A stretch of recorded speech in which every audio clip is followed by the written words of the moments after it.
Welcome back to Alive and Well's Daily Dose, your daily dose of support.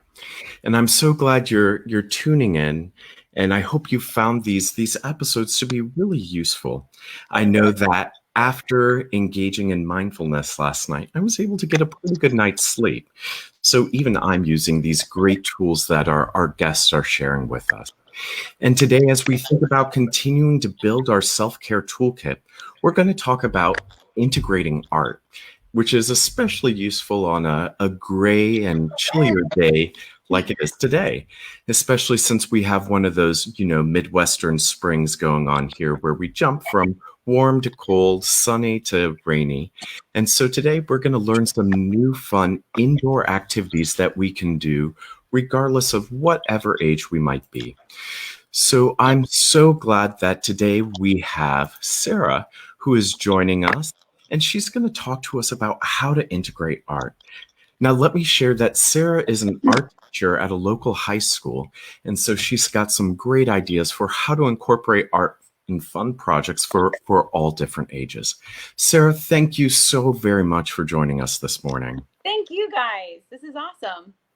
Well, we're super excited, and I have to share, after our conversation about this, I'll admit I'm not an artist and I'm not creative, but I'm really excited to just learn more activities that even I can engage in to do something different at home. Yeah, everything that we're gonna do, I've got three different projects. Anybody at any age can do. I have a 3-year-old daughter who's outside right now and may join us later. So she's helped me do all of these. You can do them with your children. You can do them by yourself. Any skill level, you literally can do all of this in your sleep. I promise. Wonderful. Wonderful. Well, what is the first thing you're going to walk us through? The first thing we're gonna do is we're gonna do Zentangles. It's a kind of it's like a whole it's got a cult following kind of. It's a almost meditative drawing technique that a lot of people do. The people that started it say that once you get in the zone, you can honestly do it for hours, and it's just a really nice calming exercise to do, whether you're drinking your morning coffee or you want to calm down and go to bed. All you need is a Sharpie or a pen. Mine's a little big, but that's what I had, so that's fine. And a pencil. I'm going to use a colored pencil today just because it shows up a little more, and my daughter hid my pencil sharpener. So, again, you don't have to have any of those fancy materials. So, I'm going to kind of move this way and flip you around so that workspace. So Zentangle is the art of using small paper tiles. You can cut these out into squares. You can draw them on a larger sheet of paper. But the first thing you're going to do is with your pencil, you're going to make 4 spots on your canvas or on your paper, because there's a whole idea about artists struggling to make the first mark. And with this method, you've already made the first mark and it literally is flawless because you're just making dots. So that kind of takes away some of the pressure. Then I'm going to draw just a border to connect the dots. I'm looking at this through my phone and holding it with the other hand, so bear with me. And then from there, the whole idea of Zentangle is to just draw repetitive shapes, different lines. I'm sorry, my son is playing with a metal bowl on the floor. He's a baby, so I can't quite tell him to stop right now. I'm going to take my Sharpie, outline this, and then I'm going to get started. The first thing I like to do is just kind of start from a corner. You could do small rainbows. You can just do different patterns. And the whole idea is to fill a tile up with different designs. You can start with checkers. You can start with different line patterns. My favorite one is this checkerboard with a little bit of shading. And all I'm doing is filling in a corner. And then I'm drawing 2 more lines around it. So this is just a simple checkerboard, and to add shading, I'm just going to kind of get a little pressure on the sides. So you can see that this really doesn't take much. I'm just adding a little bit of texture, a little bit of shading, and already it's this really cool design. And it's just a series of squares. Another fun one are these wavy lines. And to do that, I'm just gonna draw some lines, and where it's really skinny, I'm gonna draw some tight little rainbows and then make them wider. I like to alternate my patterns a little bit to kind of play around with, like, you know, just, I don't even know what I'm trying to say because it's so early and my son's distracting me, but just playing around with different designs. Another idea that they recommend you do is when you draw your square, I like to have my students draw these strings, which are segments. And that way you can kind of break up the space a little bit. So maybe in this one, I just want to do circles.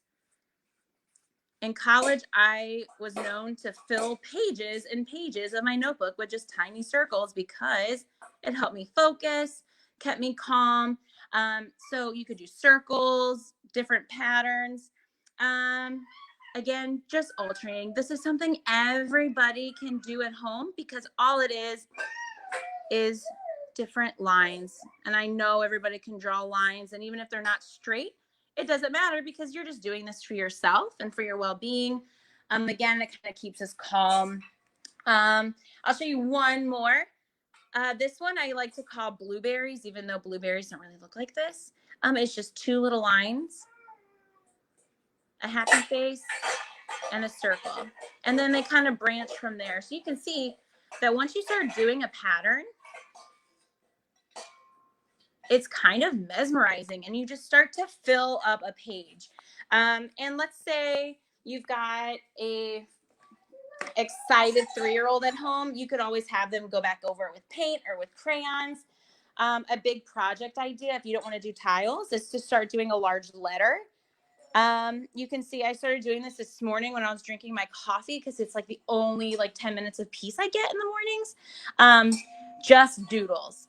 That's all it is just doodles. And if you need some ideas or some recommendations for different designs, feel free to Google Zentangles because there are hundreds and thousands and thousands and thousands of designs and tutorials that I promise you could do this every single day and never do the same pattern twice.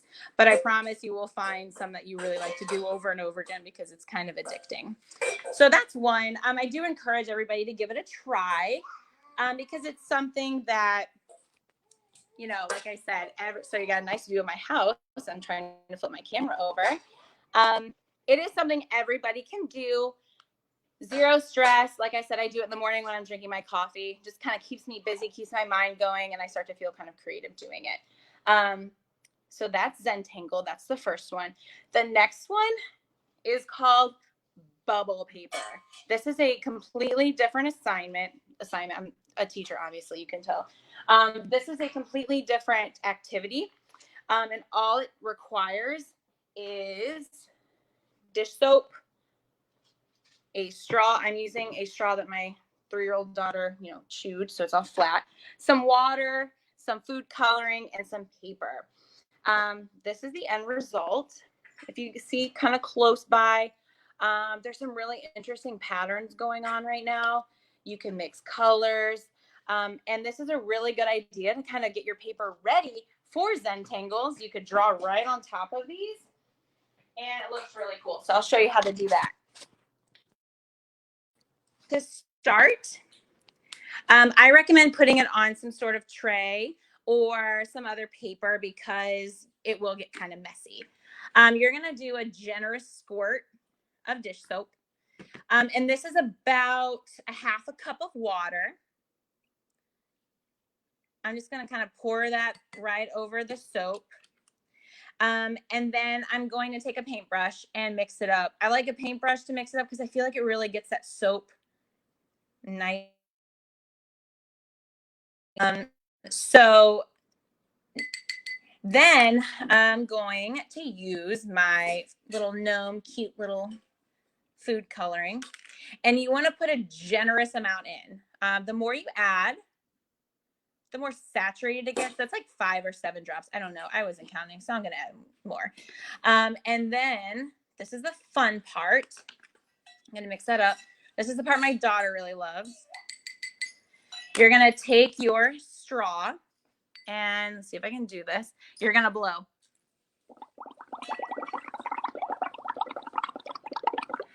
So not only is that like the best sound in the world, but it's really fun. Just make sure that your kiddos don't, drink it, which Virginia definitely tried to. Then I'm going to take my paper and I'm going to smash it right on there. And then when I flip it over, you can kind of start to see my bubble patterns forming.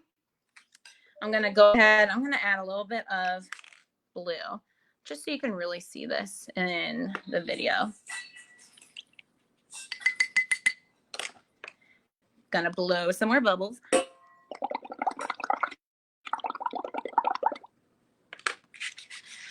And then I'm gonna just keep smashing them right on this paper. There we go. Now we're getting some more detail. Gonna blow some more.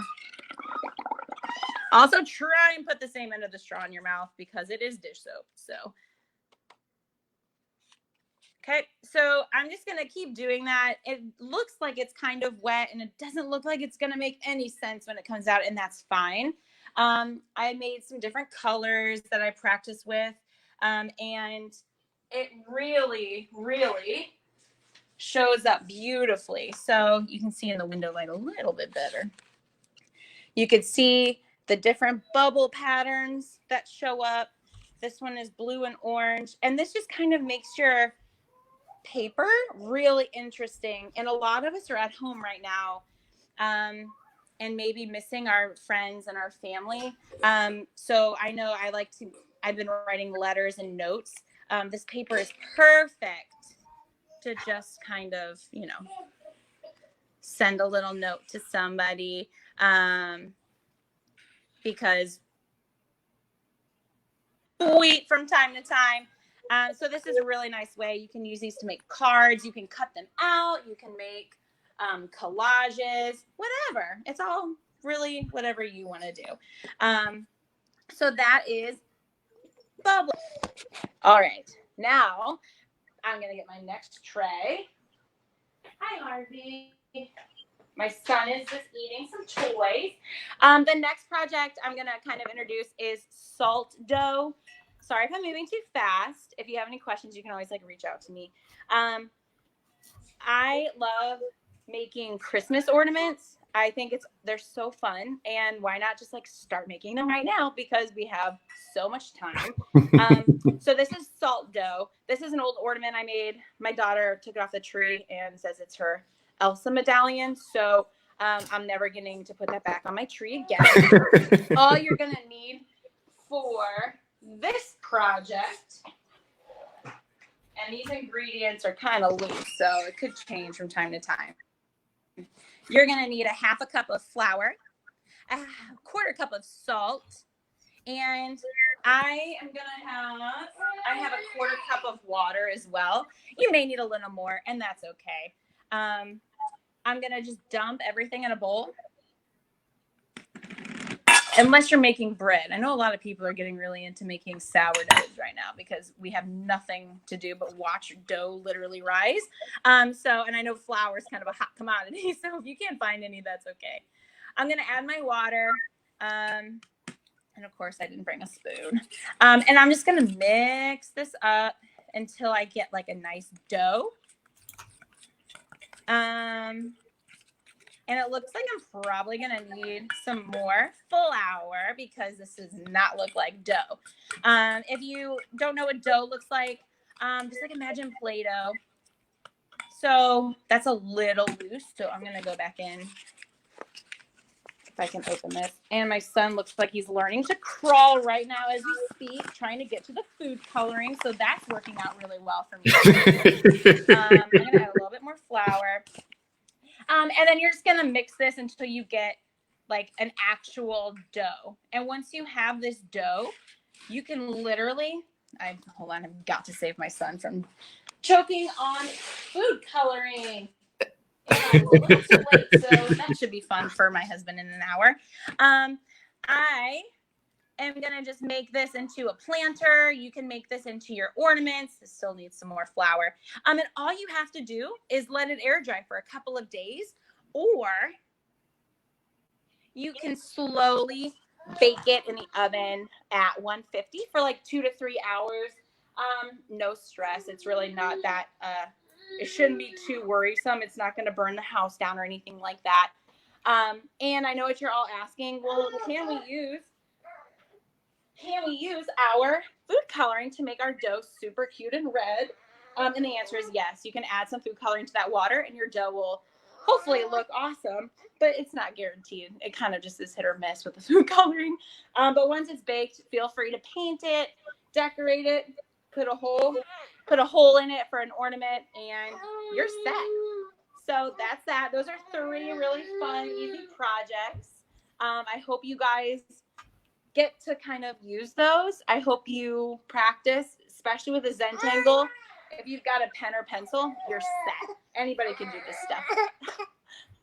Fussy baby. And we'll put the directions for the Zentangle. I know this will all be posted as well. So, yeah. Quarantine life, right? Well, I have to say that was a whole lot of fun. And I have to say, even for something like the salt dough, it's something that seems like fun. This is my little helper. Hi. Hi. Say hi. Hi. Yeah. I don't see any questions, so I guess everybody's got it. I hope they do anyway. And I love all of these exercises, and they seem simple and even fun for an adult or someone of any age to do. I can't hear you. Oh.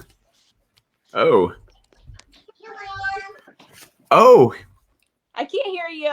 Oh, we can hear you though. I hope you're saying something really nice. So I absolutely am. And I want to share that even so good. I created a Zentangle while we were practicing, and I have to say, for some reason my audio is not working, so I'm sorry. You're good though. We can hear you. Oh, for some reason, my husband's watching live, so now I can hear you talk. Go ahead. So these are super simple and even fun. I have to say, my audio is not working, so I'm sorry. You're good though. We can hear you. Oh, for some reason, my husband's watching live, so now I can hear you talk. We're a little bit delayed.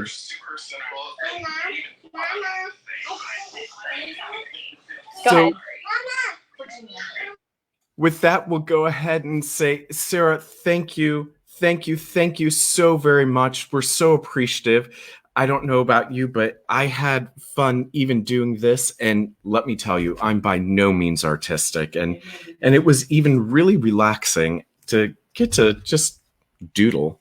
So I really love these ideas, and these are so phenomenal. So thank you to our guest, who's also just a amazing taskmaster and can mom while doing art. And so we're so appreciative that you shared your time and your talents with us. And so for those of you who are joining us, your challenge for today's Daily Dose is to just try exploring with either a Zentangle. I'm going to try the bubble paper right after this. And so I'm really excited to do it. And even playing with the salt dough. So your daily challenge is to try something different. And these are just fun indoor activities that we can do. And as Sarah mentioned, they're also great for not just getting to explore a new talent, but they're also amazing. Also really amazing to get to help us relax, breathe, and get to try something fun. So thank you so much for joining us today. We'll be back tomorrow with our Yoga Sundays, and you'll get to explore some more wonderful, wonderful yoga. And we encourage you to share those great Zentangles that you do, or either that bubble paper that you make. And also be sure to share this daily dose with someone who could use a daily dose of support. And remember, couldn't we all use a daily dose of support? Thanks so much for joining us. Thank you to our special guest, Sarah, for sharing your wonderful talents with us and exciting new adventures we get to have. And we'll see you back here tomorrow as we engage in our next Yoga Sunday. Take care, and remember, take good care of yourself.